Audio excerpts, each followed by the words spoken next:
Hey everyone, I'm Tara. I'm Steve. And welcome to Ask a Tech, where you submit your questions about various motorcycle related things, and Steve answers them. This question is from Miss Queena. So, Queena. Hi, Queena. Hi, Queena. Queena and I were on an all-girls mini moto race team back in 2008, it must have been, when I was actually pregnant with Zoe, and I didn't know it yet. So Miss Queena's a doll, we love her. And her question is, how do you know different engine tick sounds? My F4i, was the cam chain tensioner, but I only knew to replace that from F4i forums and mileage. So engine tick question, how do you identify that is the question. So what I listen for when I hear noises in engines is how fast is that noise going? What possibly could be spinning that fast in the engine that could cause that noise? A lot of different noises will come at different speeds of the engine where you can really hear them. A lot of experience comes with that too. You have to hear that problem a few times before you actually know what you're listening for, and you have to take the engine apart and put your hands on it to see that. So what's the difference between a tick tick and a clack clack? Oh, I don't depend. I mean, come on. They all make weird noises, so. No, we just try to identify it. I use my ears a lot, and my eyes, where I'll look around the engine and try to identify where that is coming from in the engine, and then it's usually pretty easy at that point to assume what's wrong with it until you take it apart. You take it apart, and then usually you can put your hand on it, put your eyes on it, and almost duplicate that noise with the engine not running.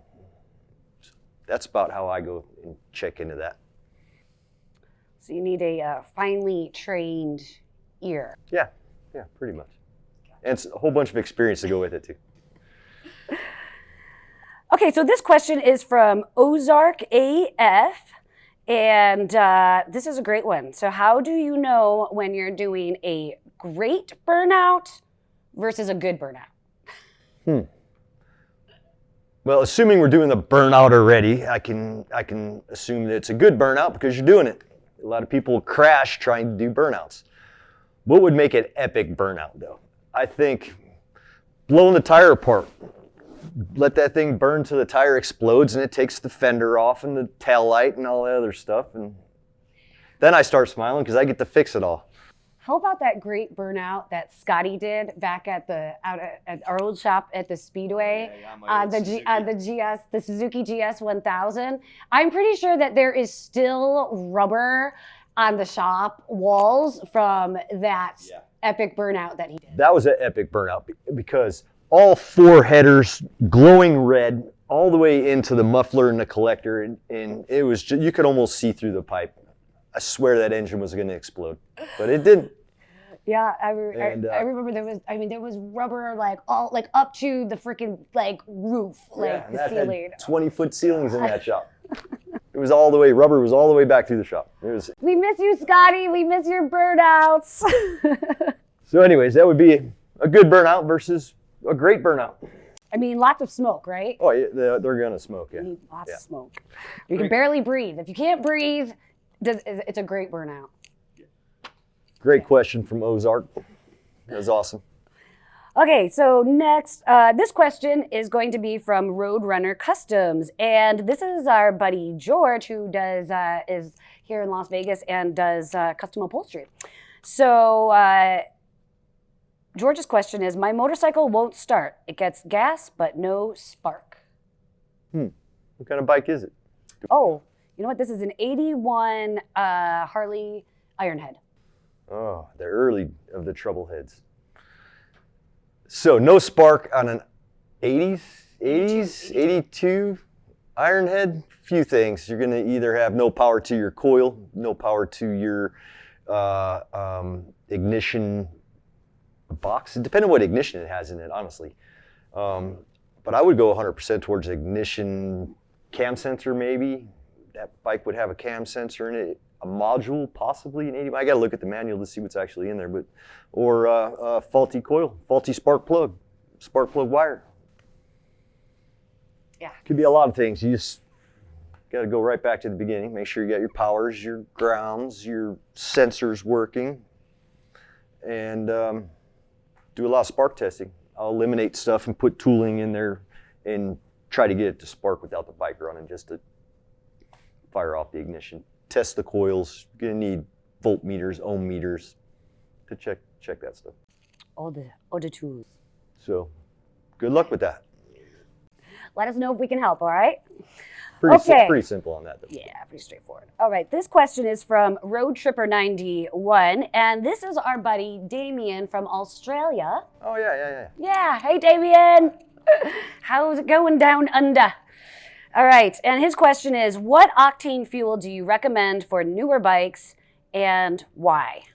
So octane rating is going to really be demanded by the compression of the engine. What engine's in the bike? What kind of bike are we dealing with? What kind of octane does that engine demand? Some high compression engines that are running right now, you're going to have to run 91. Sometimes that's not enough. Sometimes you need to run into higher octanes like racing fuels and stuff. Some of the earlier bikes, you can run all the way down to 85 octane. Low compression engines, they're not really working that hard. They don't have that much compression that demands that fuel. Now, a little schooling on the fuel. The lower the octane, the faster it's going to burn. The higher the octane, the longer it takes to burn. So would you recommend running race fuel in a modern bike? Would that help it perform better? It may. With proper tuning. You're going to have to tune that fuel into that stock mapping of that computer at that point. On a newer bike, it would be fuel injected. So just because I pull up to the gas station and they have 100 octane fuel and my owner's manual recommends 91, should I put 100 in it just because it's? Yeah, no, you higher, probably better? shouldn't without proper tuning. Like if it was properly tuned, then, Sure. then hell yeah, spend the $10 a gallon.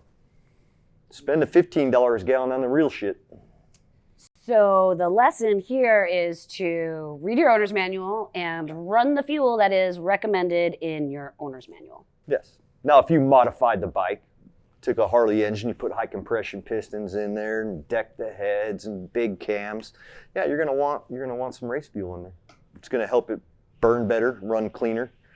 Stops pre-ignition, a lot of that.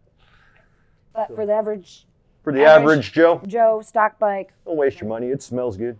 It smells good when it's burning, so your friends think you're faster than you actually are. so if you're gonna do it for any reason, just do it for the smell. Yeah. Okay, well, thank you so much for joining us on this episode of Ask a Tech. We're going to be doing this once a week, so please make sure to drop your questions in the comments or send us a message so that we can answer your burning tech questions about your motorcycle and help you become more knowledgeable and educated about your bike. For sure. Thank you, Steve. Thank you. And thank you guys. See you next time.